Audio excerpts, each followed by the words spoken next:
Yeah, thank you very much, Nick, for having me, for bringing me in for this lecture, and thanks for you to be here. So my talk will have 5 parts after the introduction. We're in the introduction right now. Part 1 is called What is Illusionism? So I will tell you what the talk is about in a certain sense in part 1. In part 2, I will tell you what the difference is between fiction and reality. You might have wondered what is the difference and how can we tell. Part 3 then offers an improved version of something which comes dangerously close to illusionism, but I try to reject it, but I will come dangerously close. Then in part 4, I will tell you what the truth is. I call that mental realism.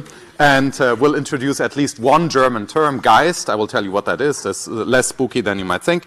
And then at the end, in part 5, I will argue that illusionism is a form of delusion. So the only illusion in the room will be at the end of my talk, illusionism itself. Okay, the illusion that we are an illusion. So that's going to be quite an interesting illusion, which could be studied by psychologists. So you will see that I happen to believe that many philosophers suffer from Cotard syndrome, for those who know this vocabulary. But psychologists know better how to diagnose it, so this is going to be a speculative hypothesis. So now let's start. Part 1, what is illusionism? So you might think, so let me give you an intuitive take on the issue, and then I will be a little bit more precise and philosophical about it. But you might think that consciousness or your sense of self, say, okay, I will be more precise about how I use these terms and what we are talking about, is a form of illusion. Right? I mean, you might have heard that both Buddhists and David Hume think that the self is an illusion. You have no self. You're a bundle of impressions. And if you look into your mental life, you will find all sorts of ideas and states pop up, feelings, etc. Right? But what you will not find among those impressions is you. Okay? So you will feel your body, right? You will see certain colors and shapes. You will hear certain sounds and smell certain things, and there will be an overall, right, impression of what it's like to be you right now, right? But among all those impressions, there's not going to be you, right? So you are absent from yourself in a certain sense, and that is the flavor of illusionism. Now let's be a little bit more precise. So most specifically, illusionism is a view defended most prominently by the philosopher Daniel Dennett, the philosophical propaganda minister of Richard Dawkins, and I will be attacking the propaganda minister, not the Reichskanzler. And the propaganda minister has now a new person helping him by the name of Keith Frankish, a professor at the Open University, and he published a very widely read paper called Illusionism as a Theory of Consciousness, and Dennett has endorsed the paper, and he says by now it should be the, quote, obvious default theory of consciousness. So here's what they think the obvious default theory is. Let me give you the definition, and then I will explain how the definition works and refute it. Okay, so here's the view, not the definition. So here's the definition. Illusionism, quote, is the view that phenomenal consciousness, as usually conceived, is illusory. According to illusionists, our sense that it's like something to undergo conscious experiences is due to the fact that we systematically misrepresent them, or in some versions their objects, as having phenomenal properties. So this is all philosophical technical jargon. Here's the idea. Okay, so when philosophers say phenomenal consciousness, they mean what it's like to be you right now. Okay, so the kinds of feelings that you have and the kinds of sensory impressions that you undergo, right? Colors, sounds, smells, etc. That is called phenomenal consciousness, as opposed to intentional consciousness. Intentional consciousness is the fact that some of your states represent something that isn't you. So if I think about London, then London is not one of my states. London is a city, right?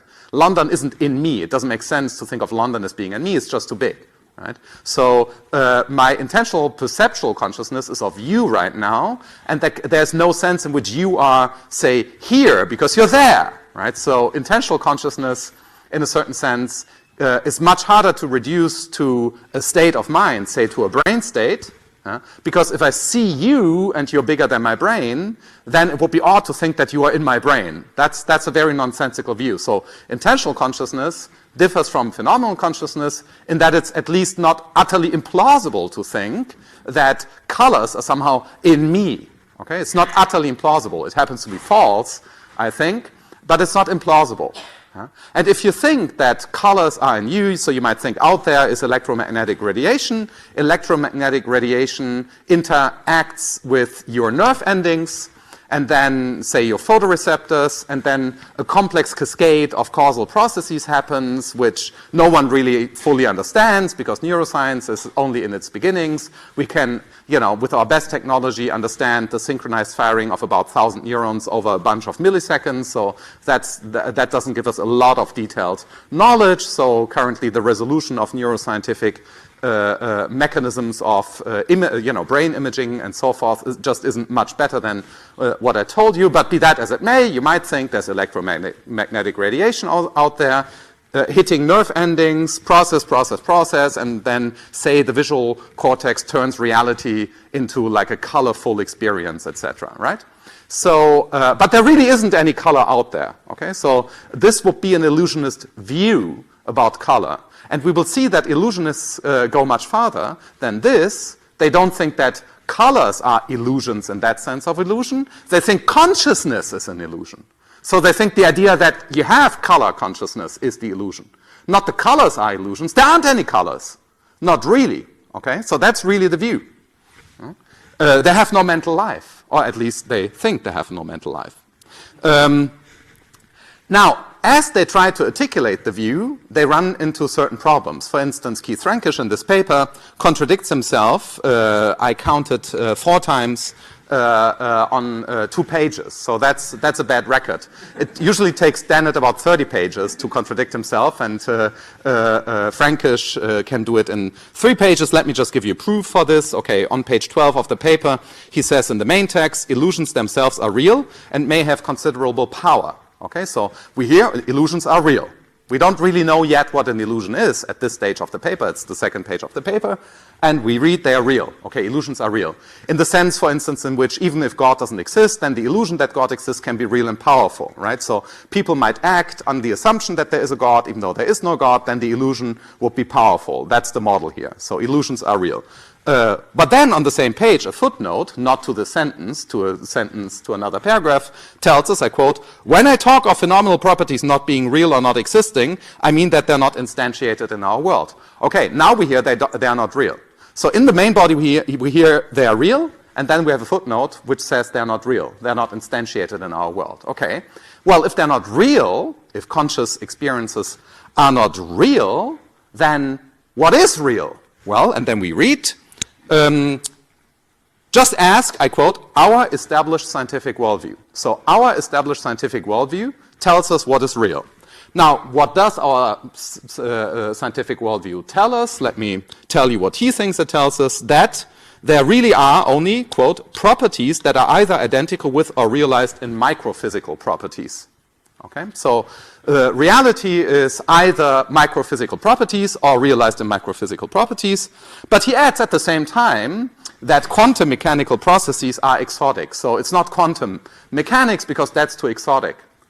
But what are microphysical properties if not those, for instance, studied by quantum mechanics? So that's an additional problem. He doesn't like quantum mechanics. He likes microphysical properties, but is not a big fan of quantum mechanics. That's a bad combination of views and has clearly nothing to do with our established scientific worldview. Remarkably, one of the reasons why they screen themselves off from quantum mechanics, there are many reasons, is that, for instance, quantum mechanicists such as, no less a figure than Schrödinger hold just the opposite view. Right? Schrödinger, in his nice little books, Mind and Matter, argues that matter isn't real and only mind is real.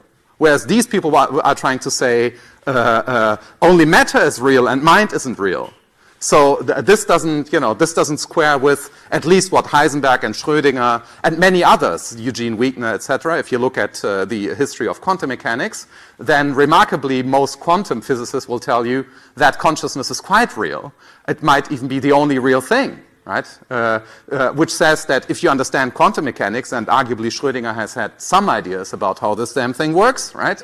And he didn't think it was exotic, he was Schrödinger, right? So understanding quantum mechanics is quite compatible with the opposite of their view. That's why they're avoiding quantum mechanics and instead postulate microphysical properties, right? Without telling us what they are, microphysical properties. So somehow they must have the idea, the good old Hobbesian idea defended by Thomas Hobbes, that they are like tiny little things, little balls, and they stand in push and pull relations to each other, and that's reality, and the rest is a kind of illusion. But that is an illusion. Okay, so that is already a pretty bad problem. Now, but let's buy all of that, right, and continue reading the paper before we become more precise, in order to understand what it might mean to say that consciousness is an illusion. And there are exactly, I counted them 6, or depending on how you count 7, but I think 6 proposals by illusionists, what it would mean to say that consciousness is an illusion. Okay, so here are the 6 ones. They're all quite interesting and funny and very incoherent. That's why I'm giving you all 6 of them. Okay, so number 1, that's a very prominent idea, the interface analogy. So according to that idea, consciousness is like the user illusion of someone who, uses their desktop computer interface and thinks that there really are files on the computer, right? The icons, there's an icon, right? It jumps around and it tells you download something, and you might think, right, that there's a little icon on the desktop, right? But the icon is in the eye of the beholder, right? There is electromagnetic radiation in the computer, which with magnets, etc., right, and chips and so forth, is structured in a certain way. But the idea that there are icons is, of course, an illusion. So if you look into the computer, into the hardware, you won't find an icon. Right? The icon, that's the idea, is a kind of user illusion. Now, their idea is that subjectivity, being a consciously acting self, is a kind of user illusion of your organism. So your organism is really like a computer hardware. It's doing all sorts of things, a very complex data processing mechanism, gene editing and copying into the future, right?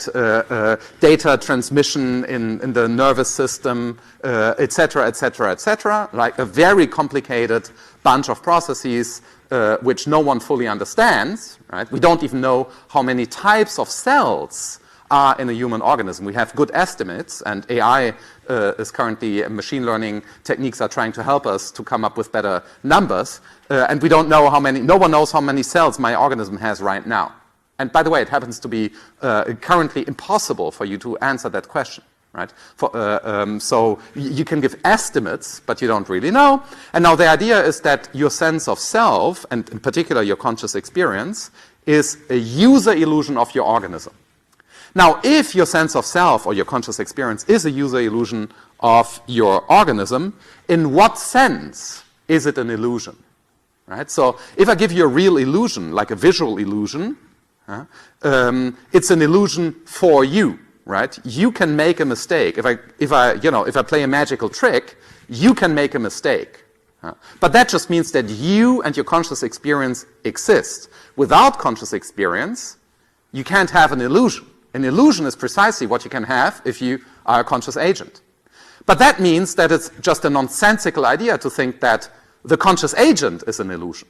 Illusions are something from which conscious agents can suffer, but it's nothing that conscious agents can be. Okay? So the user illusion functions in this case because there are two systems, the computer and me. And you might think that I'm under illusions when it comes to the soft and hardware of this machine because I don't know how it works, right? So it's much easier for me to deal with the computer, without knowing how it really works, precisely because there's this element of illusion, right? I don't need to know how this thing works when I more or less competently use it. But there are two systems here. And in this model, there's just one system. So that doesn't quite work. So second thesis, projection. Okay, so consciousness is a projection in the following sense. I think that you are someone, right? Why do I think that you are someone and not just say a pack of neurons or a pack of cells? Why do I think you are someone in addition to a pack of cells, right? Well, so their idea goes, because I see more or less stable behavior in you, right? You're all sitting and listening. That's stable behavior. And now I postulate that you are someone who's sitting and listening. So that's a hypothesis. But that hypothesis, according to them, is strictly speaking false. There's no one here listening. It looks to me as you're listening because this is just a helpful explanation, right? It's just a helpful simplification of what's really going on. Yeah? Now, that would be a kind of illusion. I'm projecting the idea that someone is here onto that scene. Well, problem. If I'm doing that, then I exist. How would it be possible for me to project stable behavior onto you if I didn't so much as exist? How does this work? Right? I can make hypotheses about you, but only if I exist. So that idea is also incoherent. It's usually somewhat repaired. So there's a repair strategy by saying, well, you do this to me too, right? I project a stable self onto you. You project a stable self onto me. Now we have human society, right? Or family for that matter. And in this way, we continue, right, our illusion, right? So mother tells you you are someone. You think mother is someone. And therefore everyone in the family thinks that everyone else in the family is someone, but really no one is anyone, right? So that's a common view held, for instance, by the German Dennett, Thomas Metzinger. He wrote a book, Being No One. And I always say, I wish he were no one, because then he couldn't have, then the book wouldn't exist. But he wrote the book, and it has the title Being No One. So, and he's also a Buddhist now. He's actually, he used to be Catholic and now he's a Buddhist and so forth. But okay, now, but that's that idea. Okay, also not a. You see, it's not a very stable view. How do you boot? How do you boot the system? How do you boot the social interaction between two people who are not there? Right? How do they do this? And they don't say much more about this. Okay, so hypothesis 3, probably the most ridiculous one, called ipsundrum. Okay, the name for the hypothesis itself tells you that something's wrong. Okay, and according to this hypothesis defended by the psychologist Nicholas Humphrey, consciousness is, I quote, not a very helpful thing to say, a fiction of the impossible.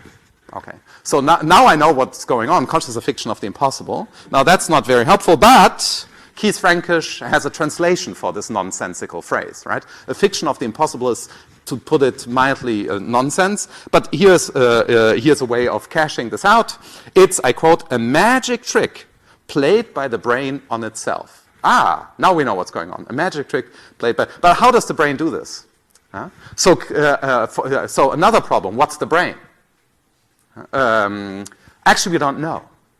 It's not the case that we all know what the brain is. We can, what are they referring to? Probably the cerebrum, not the cerebellum. They're clearly not talking about the entire nervous system, but we haven't figured out the brain. It's not like, yeah, the brain, that's that thing, right? We know more about the heart. In a certain sense, we can say it's not entirely false to say the heart is the organ which pumps blood, right? But you can say something similar about the brain. The brain is the organ which, and now fill it in, because we don't know. The brain does various things, right? So we don't know all of them. It's not that we have deciphered the brain. It's not a clearly delineated object of scientific knowledge, the brain. It's a big word, the brain. But let's say it's the cerebrum, so it's part of the nervous system. It's roughly the kind of thing you find when you open someone's skull, say, right? That's not a very good description, but the mushy thing, right? And now, how does this thing play a magic trick on itself? How does it do it? Right? So that is just a metaphor, you see. The brain plays a magic trick on itself, right? How does it do it? So that's no good. Then there's the secondary quality, and I will drop that. But they cash out the magic analogy. So here's a proposal, right? They say, oh no, the idea that you have conscious experience is like the following quote: the experience of a child in a dark cinema who takes the cartoon creatures on screen to be real. Okay. Now, but that would mean that I'm in a dark cinema, right, under my skull, and there's a show, right? And I take the cartoon figures to be real. This is what I call the Dalek model, if you watch Doctor Who. So there are these creatures, they're really, they're robots, they have a mechanical, they're like killer robots, but there's a nervous tissue in them. And there's a beautiful episode in, I think it's season 9, I don't recall quite exactly, where someone enters one of the Daleks. The episode is called Enter the Dalek. And the Doctor actually enters the Dalek, I think. And then within the Dalek, there really is a screen and an eye. And so the Daleks see the external reality on a screen in the Dalek. Right? So in that case, if we were Daleks, you might say, okay, there literally is a dark cinema with a screen, and the Dalek takes that to be real. Right? However, where's the Dalek in your brain? Right? It's not like there's a center in your brain, which happens to be you. There's no homunculus, as the saying goes. Right? It's not like there's Markus Gabriel, right? And then there's also Markus Gabriel. And he's here in the visual cortex, say, right? Or moving. He might be moving around. Kant already makes fun of this. He calls this the idea of the spider in the web, right? So there's the web, the brain, and then there's a little spider, right? And the spider runs around. It's like, I want to have a color sensation, and then it goes to the visual cortex, right? And but I want to say something, and then it goes to the Broca area or something. So there's no spider in the web, so that doesn't work. And they should know, because they're all against spiders and webs. So that doesn't work. Then there's another analogy, and here's a particularly funny one. I will conclude with that and be more positive. The UFO God analogy. So let me quote. This is a funny one. If people's claims and beliefs about something, God, say, or UFOs, I love the comparison of God to UFOs, can be fully explained as arising from causes having no connection with the thing itself, then this is a reason for discounting them and regarding the thing as illusory. So here now the idea is this, right? Something is an illusion if the best explanation for that thing, right, is not the thing. Well, good luck with that, right? So let's say there's consciousness, right? And now you want to say consciousness is an illusion. Yeah? And that would mean, according to this hypothesis, that you explain consciousness without reference to consciousness. Yeah? How do you do that? Yeah? So you could say something like, okay, I will not use the word consciousness. From now on, I will not use the word consciousness. I will just talk about, well, we happen not to know what the minimal neural correlate of consciousness is, but imagine we found out which parts of our nervous system are a necessary prerequisite for consciousness. We don't know yet, but imagine we knew, and then you would just talk about that, right? However, does this mean that you're not conscious? If I think about the brain and talk about the brain, does that entail that I'm not conscious? It just means that I'm not using the word consciousness, but other words, right? I might be talking about membranes or hormones and so forth and firing rates. That's what I'm talking about, but it doesn't mean that I'm not conscious. It's not that I can eliminate consciousness by not talking about it, right? I wish, I mean, this would be a solution to the Brexit problem. Just stop talking about it, right? But you see, I mean, people tried that one too, right? And it's still there. So things don't go away if you don't talk about them, right? I mean, many people have tried, but psychology and life experience tells us that our problems don't go away if we stop talking about them. Okay, so that's also not a very helpful one. So part 2, now I'm slightly more positive, and I will lend them a hand. So I will move into the direction of an almost stable view, which is pretty much like illusionism, but almost correct. Okay, so fiction and reality first. Okay, so let me tell you what, I will be short on that because this is almost particularly easy to answer. So what's fiction, what's reality? So here's a definition of the real. So what I mean by reality. Okay, something about which you can be wrong is real.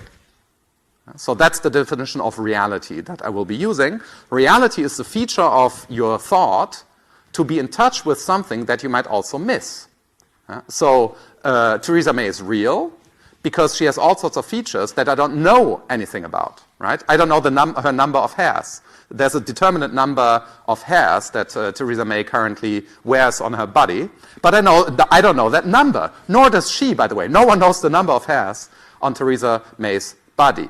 Even though there's in the Bible it says at some point all hairs are counted, but by God. So God might know them, but that's a tricky issue. But I don't, right? So There's a determinate number of planets in our solar system, right? We currently think 8, but this is up for grabs, I hear.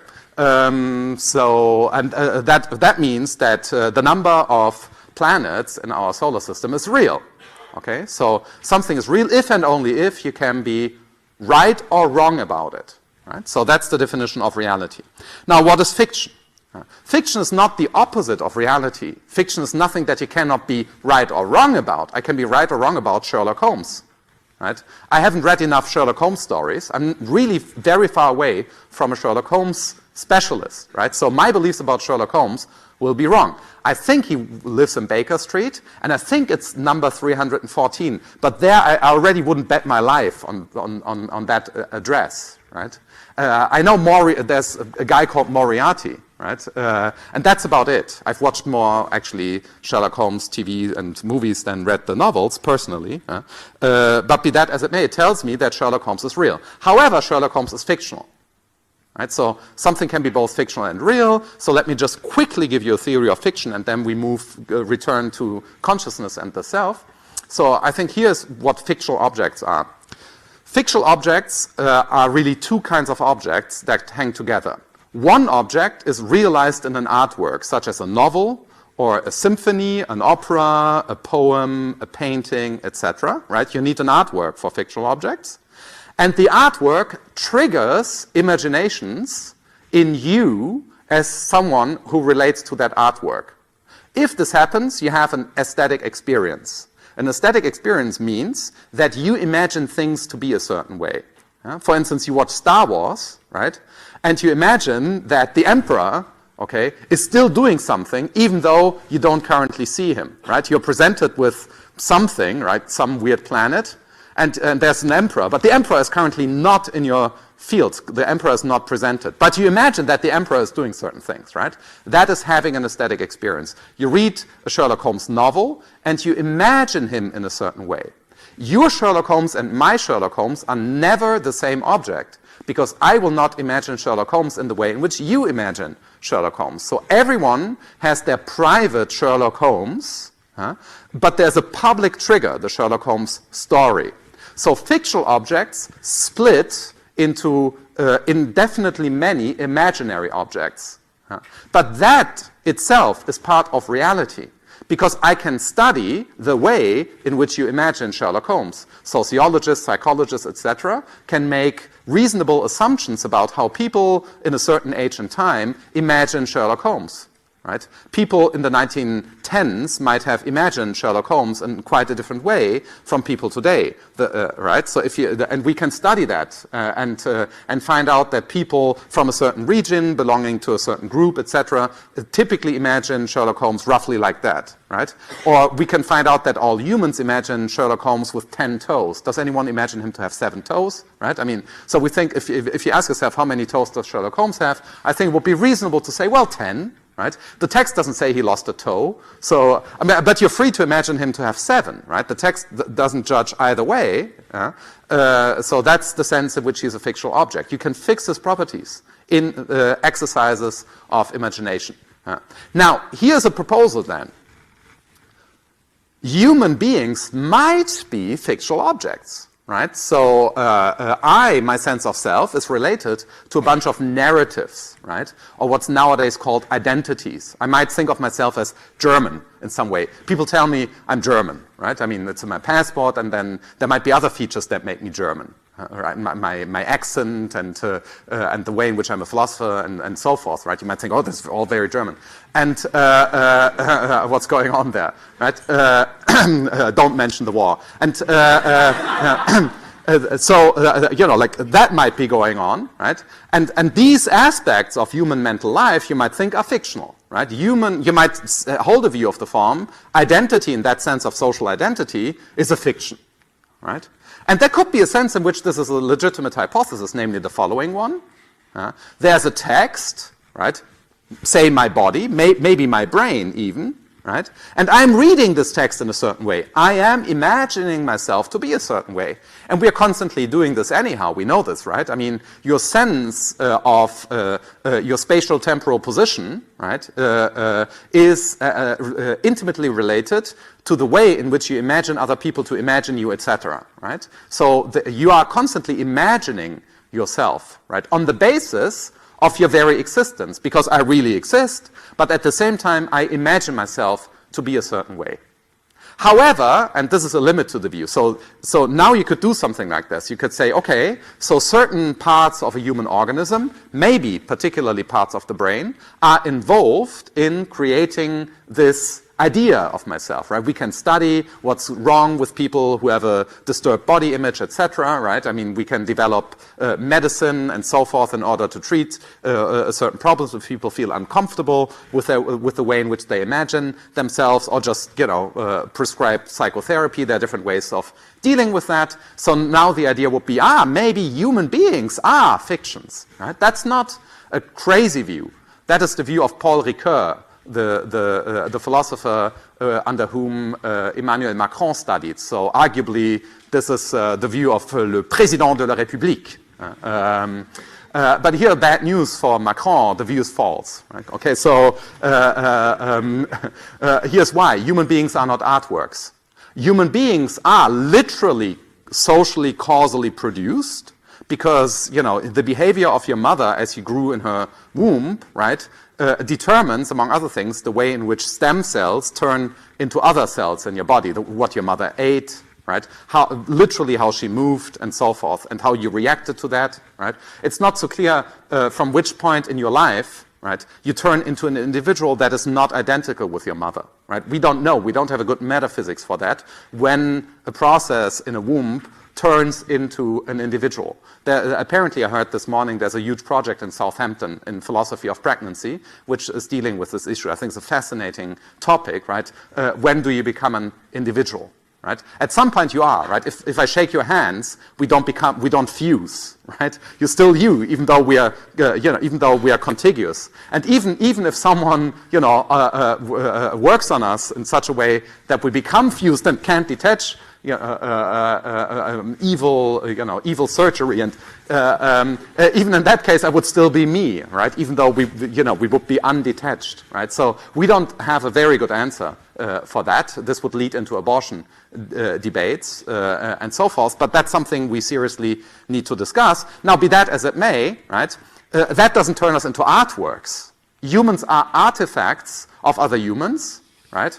Currently, you need to have intercourse or something similar, or at least a scientific context, right, where you produce new humans. Humans don't grow on trees. Or as Aristotle used to say, men produce men, right? Or anthropos anthropon gena, a human being produces a human being. I think this is still correct under any conditions. They don't, it's not like don't travel to this region. Too many babies are spontaneously generated there, right? I mean, okay, so we are artifacts, but not artworks. Precisely because there are limits to the way in which we can imagine ourselves. We'll get to that. So we are not quite artworks, and this is why this kind of illusionism, even though more attractive, is still false, because we are just not artworks. Okay, so let's skip a little section and come to the truth. Okay, so this was part 3 together with part 2, in which I tried to argue that there might be a much more legitimate sense than the one imagined by official illusionists, in which we are fictional, right? But we're not fictional because we're not artworks. So you would have to establish that all human beings, insofar as they're human beings, are not animals, but artworks, right? And that would be a very contentious claim. In particular, the artworks that I have considered contain incomplete objects. So if you have, the letters F-A-U-S-T, right, Faust, that's not Faust, that's just a bunch of letters, F-A-U-S-T. And now you start imagining Faust as you go to the theater or the opera or read the text of the play. But that's not the case with me. As you imagine me, right, you don't make me up. I'm still here. So there are constraints on how you can imagine me that are very different from the kinds of constraints you get from artworks. Humans are interestingly similar to artworks, but they're not artworks. Okay?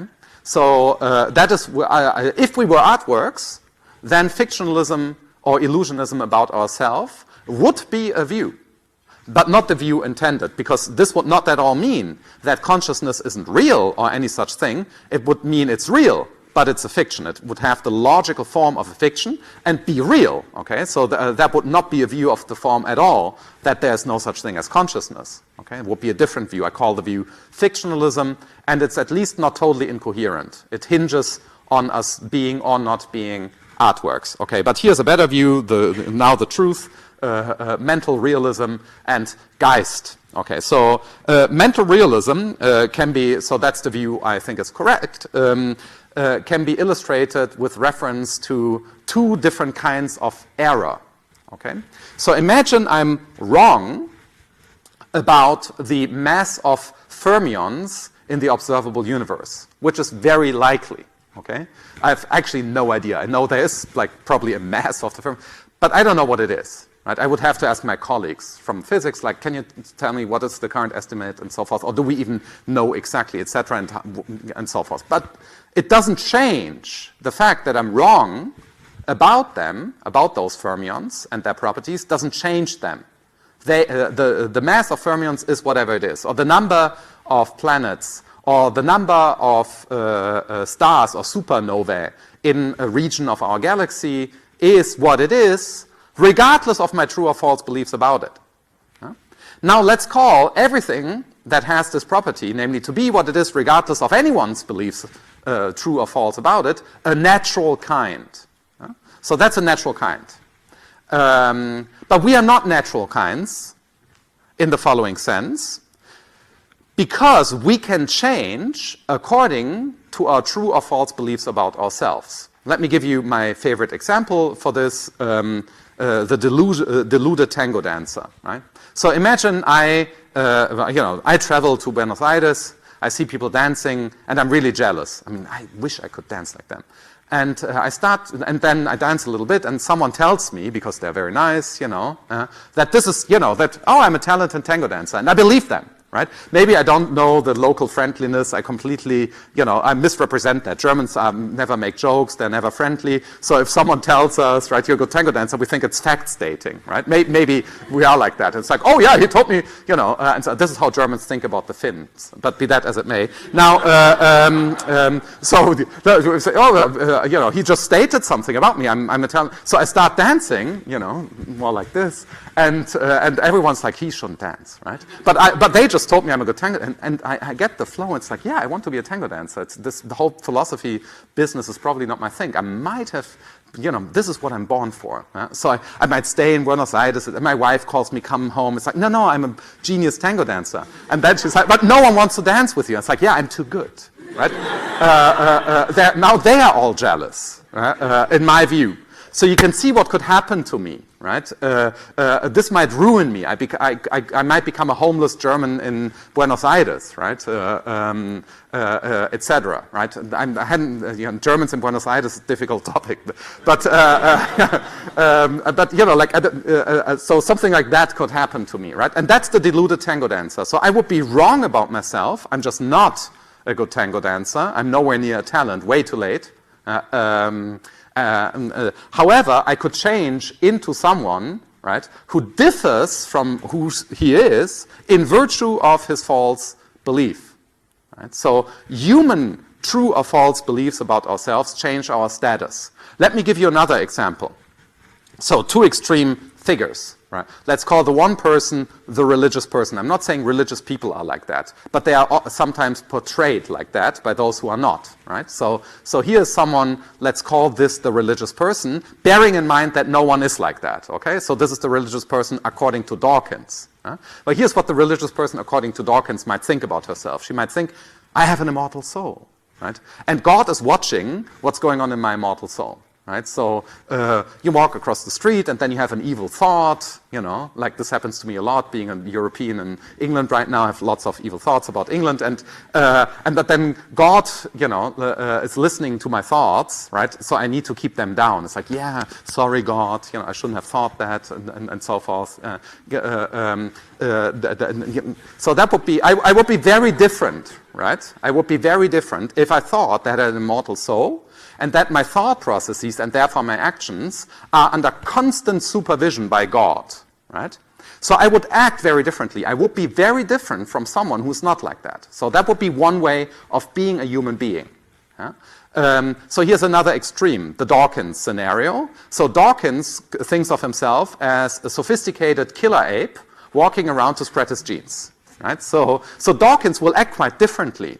If he orders a pizza, he might think, does this make me attractive? I want to spread my genes, right? So he will do everything so that it will make him attractive. Pizza doesn't. So he will become a wine connoisseur, for instance, just so that people think, oh, what a sophisticated killer ape. He knows all these things about wine and goes to Tuscany and so forth, right? So his actions will be very different from the actions of the religious person, right? Because the religious person has a different model of what it is to be a human being. Now call these two models first-order anthropology. A first-order anthropology is a response to the question, what is a human being? One response is a human being is an immortal soul attached to a body, tested by a superior being who's interested in our morality.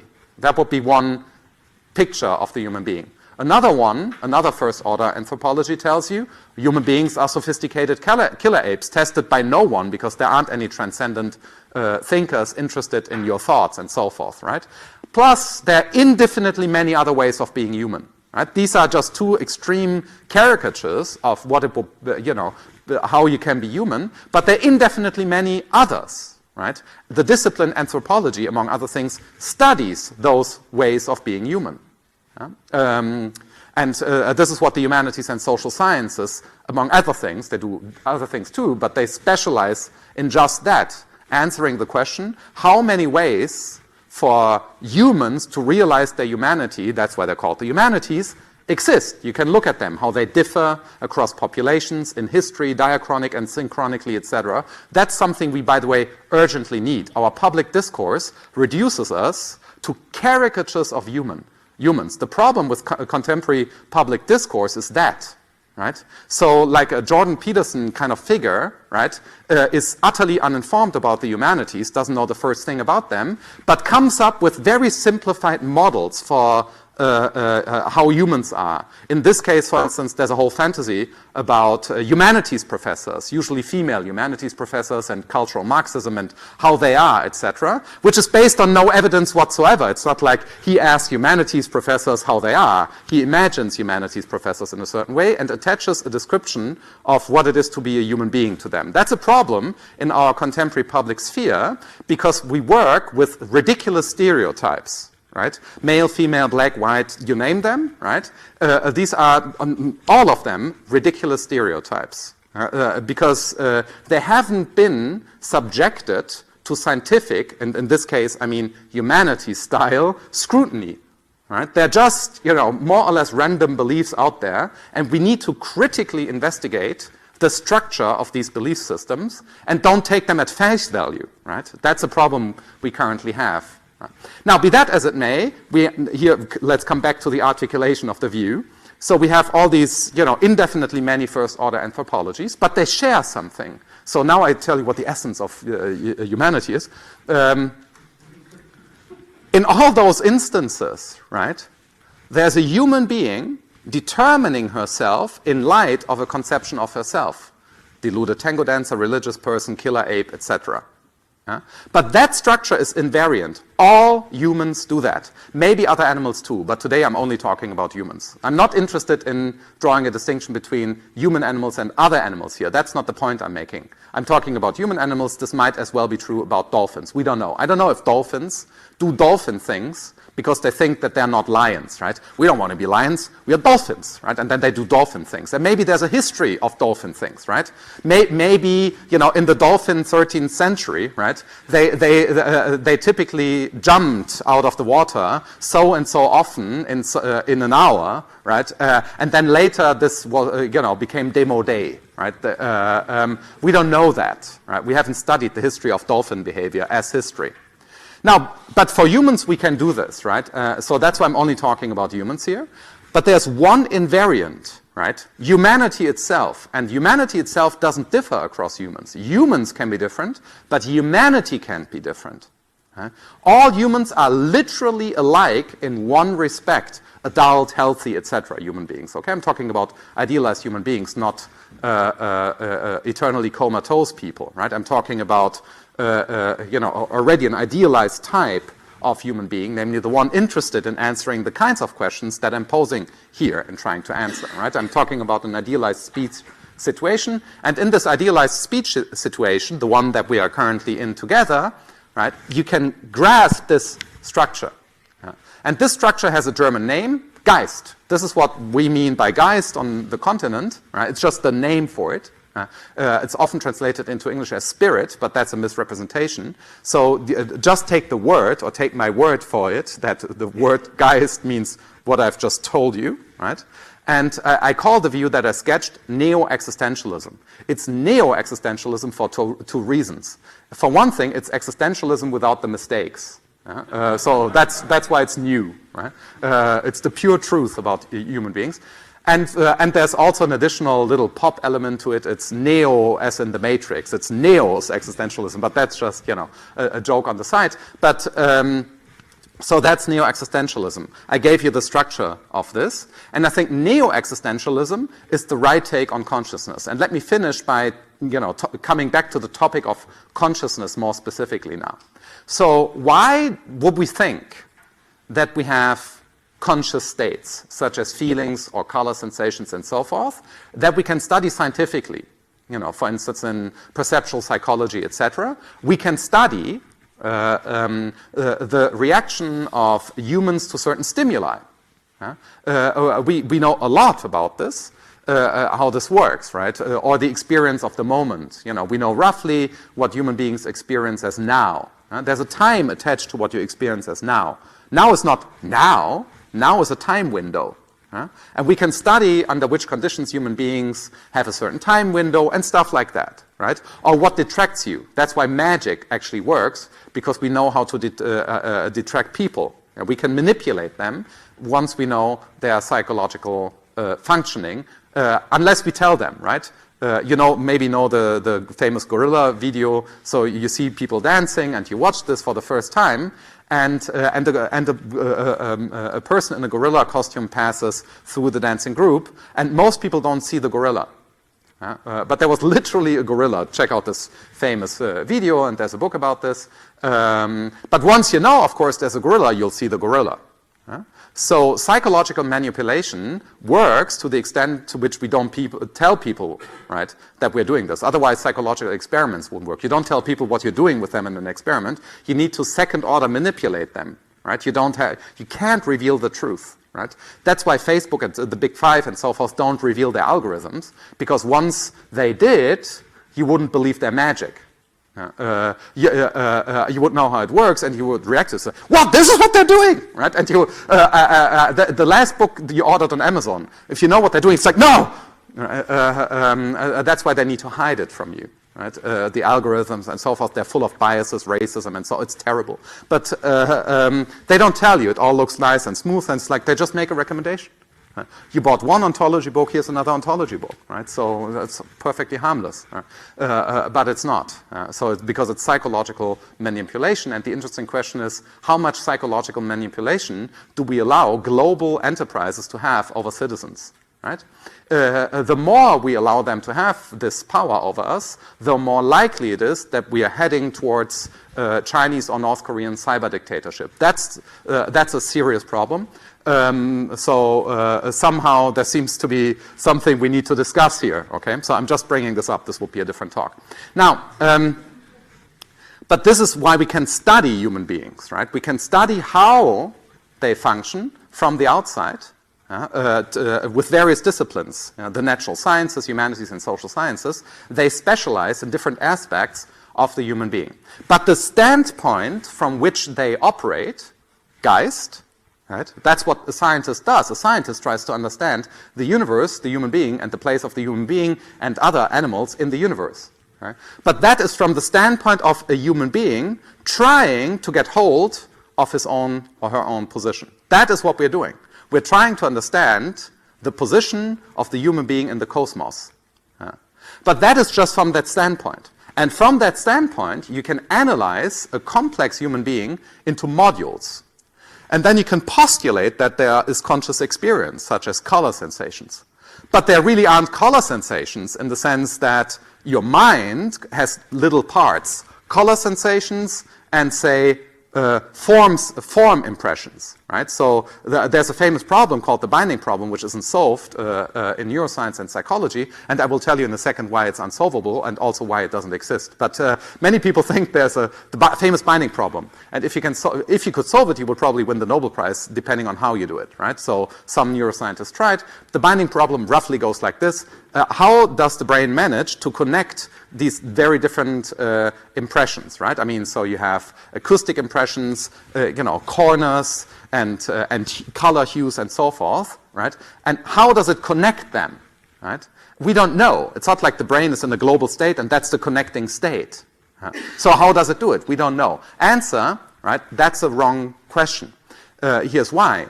Because you have to depart from the fact of full human experience, and now you can analyze full human experience in its necessary and jointly sufficient conditions. So obviously, I couldn't be in the state in which I am right now without having a suitable brain. If you take out my brain, I wouldn't be in the state in which I am trivially. You would have significantly damaged me, right?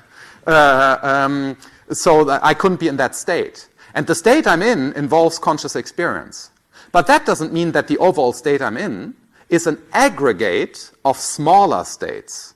If it were, if we had all these tiny little states, mental atoms, that you need to connect so as to get a full experience, you would never get a full experience. So otherwise put, in the mental case, the whole is more than the sum of its parts. Right? The human mind is a holistic structure, and the ensemble of the natural sciences, humanities, and social sciences, they deal with parts of this holistic structure. The only discipline which gets the whole structure in view is, of course, philosophy, but philosophy doesn't thereby know what the parts are. The philosopher is not a specialist for the parts. The philosopher is a specialist for the concept of a part, but not for the parts, right? It's not like in my armchair I figure neuroscience out. I need to ask my colleagues from neuroscience what they're doing, and then they can inform me, right? And then I can spread the rumor without being a neuroscientist. But, I need to know as much as possible, of course, because knowledge, scientific knowledge as such, is valuable. But we shouldn't make the terrible mistake of reducing the position of the human being, Geist, right, to the idea that we are a heap of mental atoms, or any other heap of atoms. Right? And that was very German, because now I'm accusing you of British empiricism. British empiricism is precisely the problematic view that the mind is a bunch of atoms and that you need to glue them together. And it kind of never works. That's why the result of British empiricism was radical skepticism. And the antidote is, of course, Immanuel Kant. But that was just but regardless of these stereotypical jokes, here again is the point. Human-mindedness is the overall condition that we are jointly in together. Right? And now we can analyze this, but we must never make the mistake, which is called reductionism, and our culture is reductivist in nature. It has become reductivist, and that's our problem. It has become atomistic.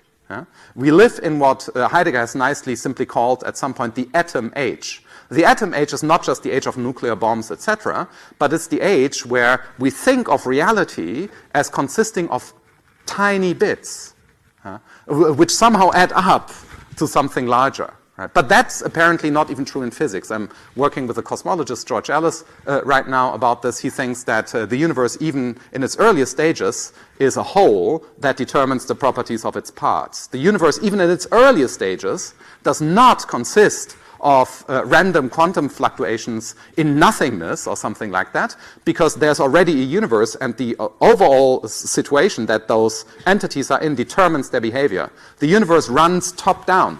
It doesn't run bottom up. Okay, so that is a lesson to take away from the picture that I have been pushing, and I will leave it at that so that we have time for discussion and further clarification, but I hope you get the direction where the thought is going, why I'm not an illusionist, because I think it's an incoherent view, why fictionalism is a slightly better view, but also false because we are not artworks, so instead we should go for mental realism, but that has significant consequences for the structure of our culture and public sphere, because the software that conversations in the public sphere are currently running is reductivist atomism. That's a false view, and that's a real problem. We shouldn't have a false ideology. If we have an ideology, at least it should be a true one, such as the one that I'm offering. Okay, but let's discuss that. Thanks for your attention.